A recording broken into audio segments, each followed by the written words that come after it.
নমস্কাৰ গাইজ। প্ৰথম কথাটো আপোনালোকক মই ক'লো কিজানি সিদিনা, আজি দ্বিতীয় কথাটো ক'ম। দ্বিতীয় কথাটো কেনেকুৱা, আপুনি এনেকুৱা গৰমত কেনেদৰে ৰ'দৰ পৰা পৰিত্ৰাণ পাব। ৰ'দৰ পৰাতো মুঠেও পৰিত্ৰাণ নাপায়, 4 চকীয়াত যাব লাগিব এচি লগাই কিনে। বাইক চলালে কেনেকৈ পৰিত্ৰাণ পাব তাৰ বিষয়ে ক'ম। প্ৰথম কথা, ৰ'দৰ পৰা আমি পৰিত্ৰাণ পাবলৈ হ'লে প্ৰথম আমি অলপ হাতত আৰু য'ত য'ত মানে ৰ'দ লাগে আৰু কাপোৰ নোহোৱা জেগাখিনিত ছানস্ক্ৰীম না কি লগাব লাগে।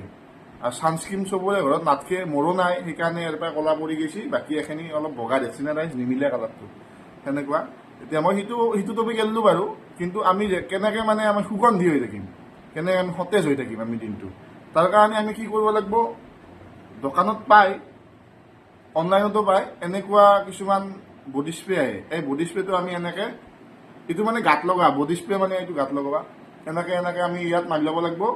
আৰু এনেকৈ য'তে য'তে মাৰি ল'ব পাৰি আৰু মই এনেকৈ মাৰোঁ। আৰু তাৰপিছত 2 নম্বৰতে, তাৰপিছতো যদি মানে আপোনাৰ ভাৱ হয় যে নহয় মই আৰু অলপ মানে মই বেছি চেণ্ট পাব লাগিব, মানুহৰ ওচৰত দি গ'লে তাৰমানে মোৰ চেণ্টটো পাব লাগিব, তেতিয়া কি কৰিব লাগিব আপুনি। এনেকুৱা পাই দোকানত কিনিব, এইটো ৱাইল্ড ষ্টোনৰ, এইটো মই লগাওঁ, ভাল লাগে এইটো ৱাইল্ড ষ্টোনৰ এনেকুৱাটো। মই মানে মোৰ মাইটোৱে দিছোঁ, এইটো মাইটো মানে ভণ্টি, এনেকুৱাকৈ ধুনীয়াকৈ মাৰিব লাগিব। আৰু এনেকৈ কাপোৰত মাৰিলে ধুনীয়াকৈ চেণ্টটো লং লাষ্টিং হয়, এইটো বহুত দিনলৈকে থাকে আৰু সতেজ হৈ থাকে। কাপোৰ চাপোৰবিলাক মানে 2 দিন 3 দিন নুধুলেও কথা নাই। কোনোবা যদি বিয়ে ধৰা আছে সেনেকৈ পিন্ধাব পাৰে নোধোৱাকৈ, আৰু গাও নুধুব পাৰে ইচ্ছা কৰিলে। বাছটো আছে চেণ্টৰ, গা আৰু কিয় ধুব লাগে তেনেকুৱা। আৰু নতুন ভিডিঅ' আৰু লৈ আহিম আপোনালোকৰ মাজলৈ।